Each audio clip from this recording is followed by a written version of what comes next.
Welcome, this is Shakti, your astrologer, and I've prepared a little presentation for you with the highlights of the coming months.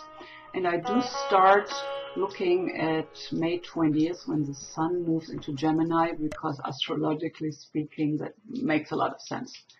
So we have a big bang starting on May the 20th besides the Sun moving into Gemini, because we have the third of the exact square connection between Pluto and Uranus.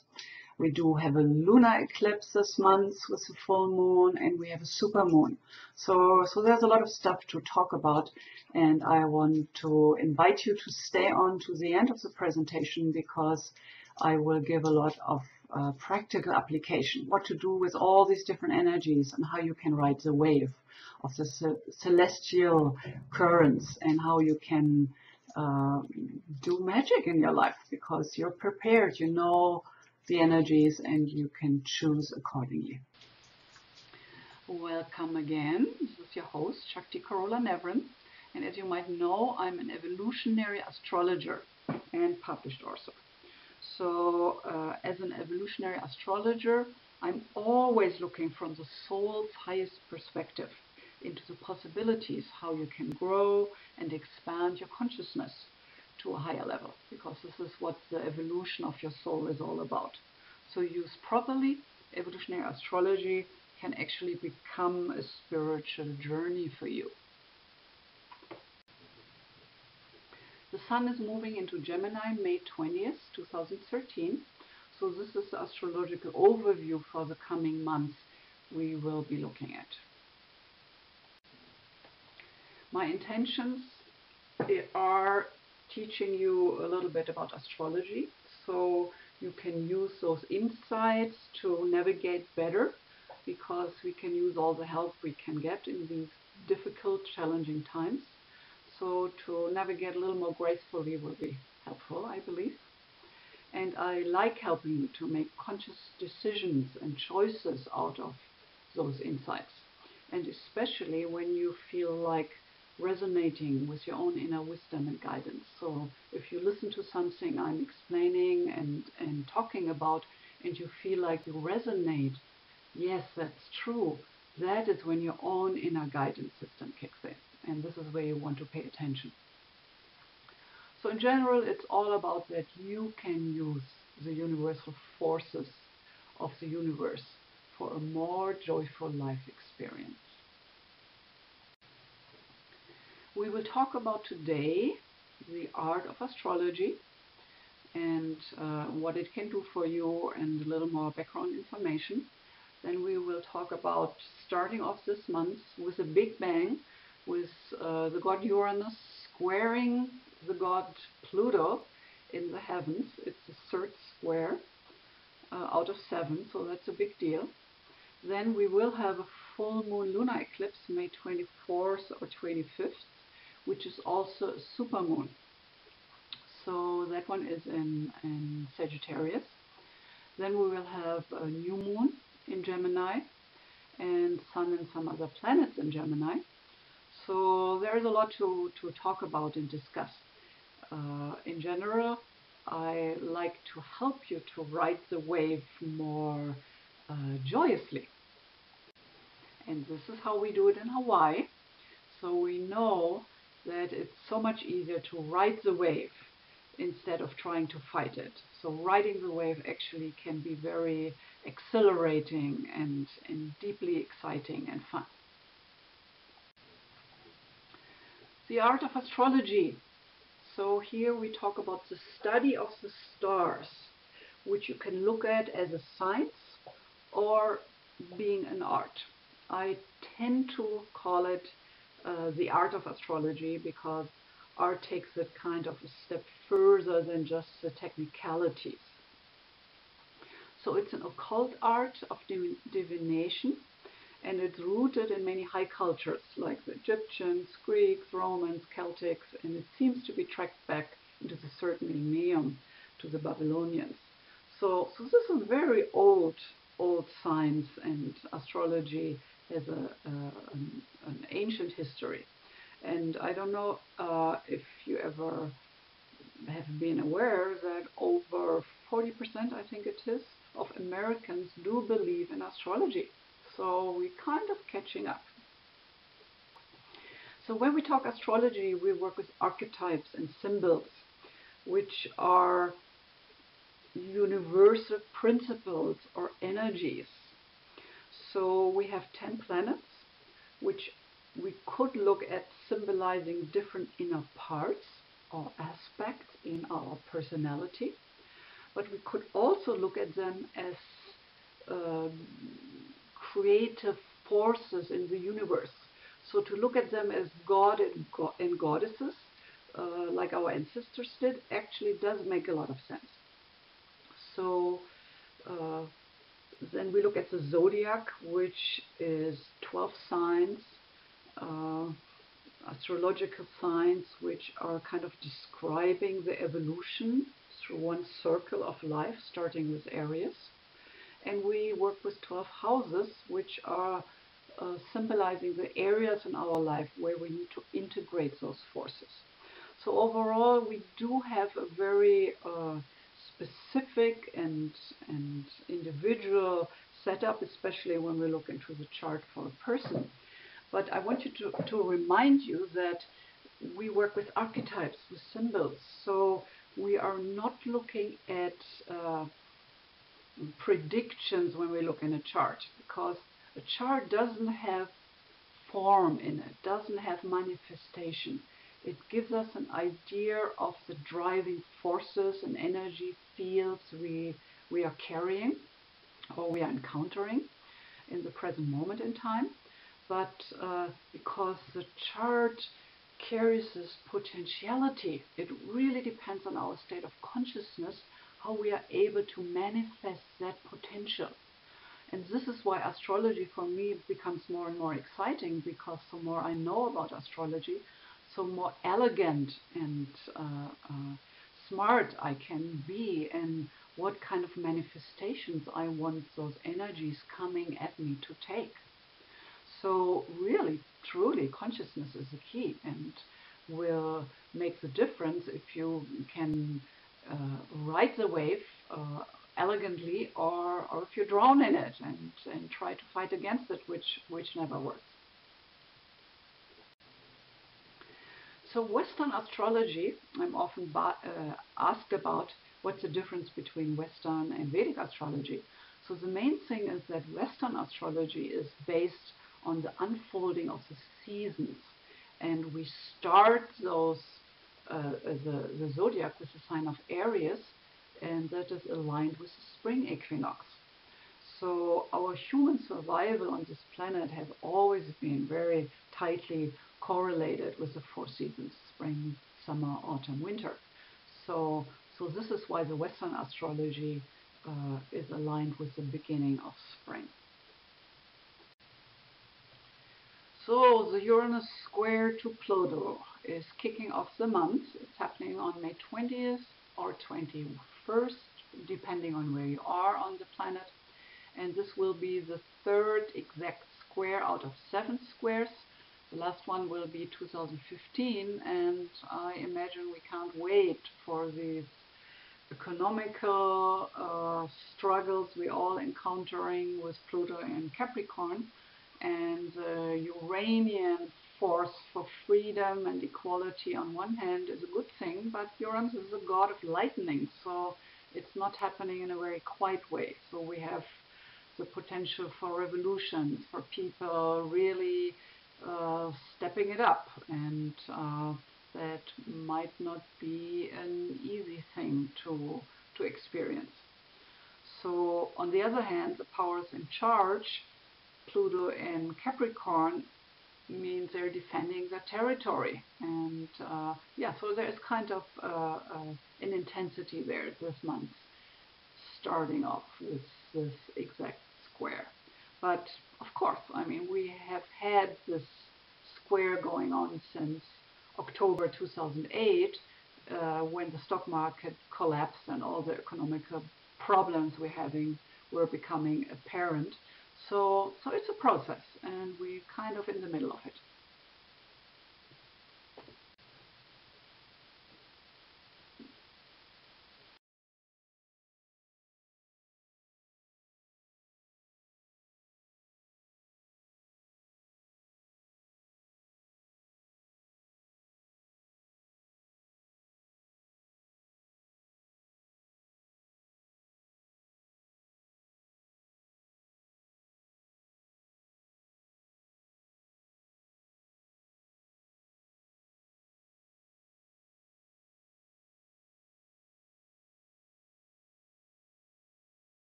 A lunar eclipse is always a full moon. And a lunar eclipse is happening when the Earth is briefly between the Sun and the Moon. So here you can ask yourself, what the heck is so special about a lunar eclipse? So a full moon lunar eclipse, which this one is happening May 24th, 25th, can be compared to rebooting your computer with new updates. So our brain, our consciousness is a computer here. So when we have a solar eclipse, it reboots your conscious mind. And when we have a lunar eclipse like this month, it reboots your inner world, your unconscious drives, your motivations.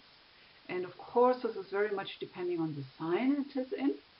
So this lunar eclipse is in Sagittarius. Also, this lunar eclipse is what we call a supermoon. So because of this, it's very special. So what is a supermoon? A supermoon occurs when the moon is closest to the Earth, amplifying the gravitational pull on the Earth and on our psyches. So it obviously influences the magnetic field of the Earth and our individual field, energy field. So it impacts us as an individual. So the next new moon coming will be in Gemini on June 8th. And there is more Gemini activities on the horizon. When the new moon is in a sign, it starts that new journey, that new cycle of emotional intelligence according to the sign it is in. So here with the new moon in Gemini, it gives us a chance and an ability to appreciate, evaluate, and respond to our inner world of feelings, to be just more in touch with what's going on in there and how that drives us into doing things in the outer world. So the Sun is moving into Gemini on the 20th, and we will have 4 planets in Gemini then. We will be just a few days away from the lunar eclipse on the 23rd, and it's helpful to know a little bit more about Gemini and how we can respond to those energies. So Gemini in general is a sign of air, flexible air. It's ruled by Mercury, the messenger of the gods, and we look at Mercury as a storyteller, the communicator. So this is a quality Gemini is carrying as well. More about Gemini. Gemini is looking for new information, always learns through experiences in life. There's a curiosity, a hunger for new experiences. So this can happen through books, through connections with people. It's just like the butterfly going from flower to flower to inhale the scent and the beauty. So Gemini is the eternal student, and at some point in their lives they can become the teacher, passing on of the wisdom they have collected. So Gemini is ruled by Mercury, the messenger of the gods. So Mercury we associate with Quicksilver.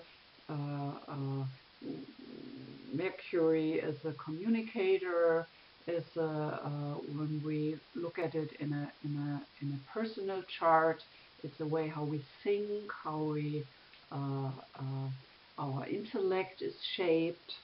So, for example, if we have several planets in the 3rd house, which is attributed to Gemini qualities, that means that there is an overlay. So there is this area, the field of communication, which is the 3rd house, we need to implement. This is how the chart for the Sun moving into Gemini looks like, and it's done for San Francisco. And for people living in that region, it will have a Virgo rising, which is the ascendant, and it will have 4 planets in Gemini: Sun, Mercury, Venus, and Jupiter. So Jupiter is here in the 10th house, so that's going to be a pretty successful month actually for people in California, because Jupiter wants you to grow, wants you to take a chance, wants you to step out of your box. So that Jupiter is also in Gemini, so again it's all about communication. Jupiter brings in the aspect of being the teacher, being out there in the 10th house, being seen by others, so something wants to move there. So the question is, how can you use those Gemini energies? How can you ride the wave with specific projects? So you take advantage of those creative forces of the universe. So first of all, you could make a point this month of communicating on a new level in your relationships, especially your intimate relationship. So one little idea I want to give you, which I have been doing with my husband for years actually, and it's called the inquiry date. So I mean, we all have a busy lifestyle, so the inquiry date is that you have a date with your honey. We do it on Sundays, and we have a clock with us, and everybody gets 15 minutes to talk, and the other person is not allowed to interrupt.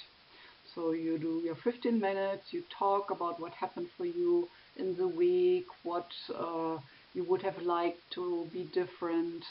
So this is your time, and your partner is not allowed to talk back. Then you just switch. So you set the clock again, and your partner gets 15 minutes to talk about his perspective and what he would have liked to do with you maybe this week, and what he didn't like. So it's really a time where each partner is forced to really listen and not immediately go into reactivity and defensiveness. So then when you have done the 2 parts of 15 minutes inquiry, then you do comment on each other's sharing. Then you talk about it, discuss it. But it's pretty miraculous, because just because you were forced to listen to the other for 15 minutes, usually what's happening, there's an opening and a higher perspective developing. So I invite you to just try it out. So this is a month to have some backwind for doing new things like that. And it has really been very helpful in my relationship. I mean, we're together now for 18 years, so I've never thought I would be able to do that. And here we are. Another project could be, this is a time to have a party. I'm not specifically a party person, but I will have a birthday party coming up, and this is a good month to have it.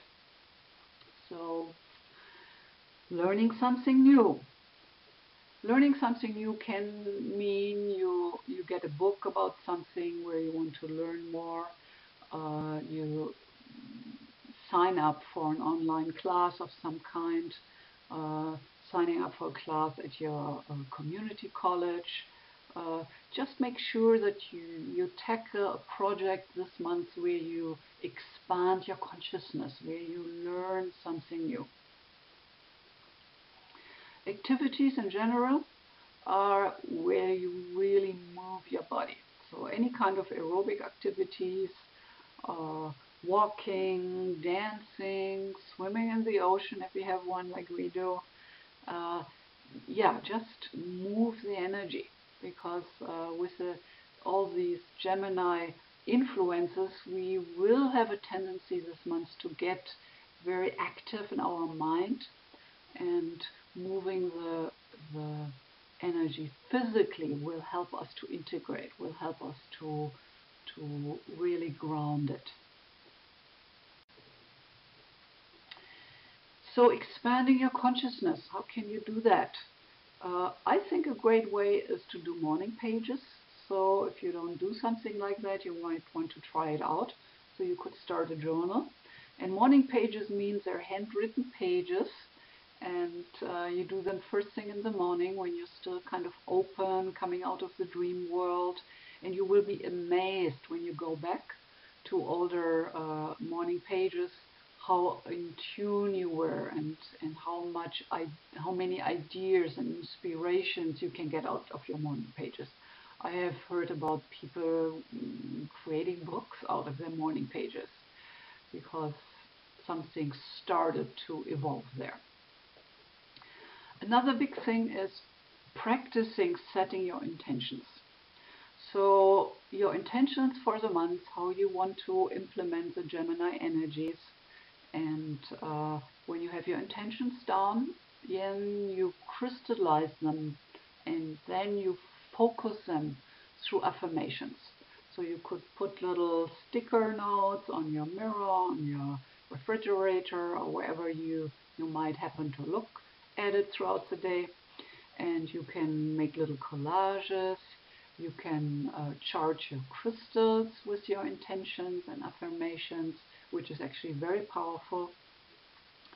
You can set up an altar in your space with some precious objects which keep your attention and intentions focused. And of course, you can have an astrology reading.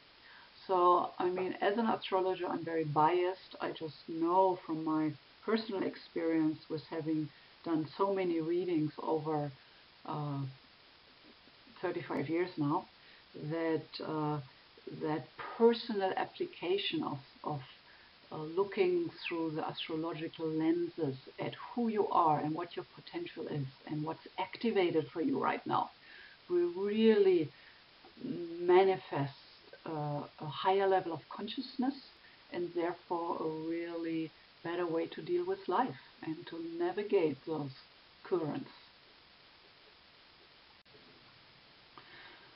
I think the biggest thing is to be playful. I really want you to remember to have fun and enjoy the capabilities of your mind. I mean, our mind is juicy, is curious, is interested.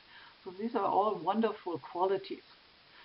So you could go for walks, you exercise, you swim, you read a book, you learn something. Be amazed. Do whatever it takes to love and cherish your loving nature, the wholeness of who you are, and of course, enjoy the ride. If you like my astrology information, I would encourage you to sign up for your subscription. So that means that you get your videos automatically sent to you whenever a new one is up. And the videos will be mainly about the art of astrology and monthly forecast. One video a month I'm planning on will be about which is the true birthstone for the month. How can you use that as a remedy to help balance those energies? And this will give you a higher perspective about what to expect the coming months and how to ride the wave of life successfully. I always love to get comments or questions, so there is this little box under the video, and I promise if you leave me a comment or question, I will get back to you. I would like to have some feedback if you like this format with the PowerPoint presentation. Today I kind of did this little intro where you actually see me in person, so just to mix it up a little. So please let me know what you like and how you like it. And then of course, can you give me a thumbs up? So this is on the left bottom under the video, and I would really love that. So thank you so much. So this is me again. So as I already said, I have 35 years of experience and I am a real expert, And I do mainly, yeah, I would say 80% of my readings these days online through Skype. And I really get a kick out of it that I do readings with people all over the planet. And it's easy and you can see each other, so it's kind of like coming and visit me here in Hawaii. So if you're ready for reading, if you're looking for somebody to do that personal adaptation for you, who you are, with your karmic perspective and the forecast application of what's happening for you right now in your life, then call me. Call me in Hawaii, 808-878-8182, or head over to my website, Maui Astrology Reading, if you want to know more specifics or what choices you have. I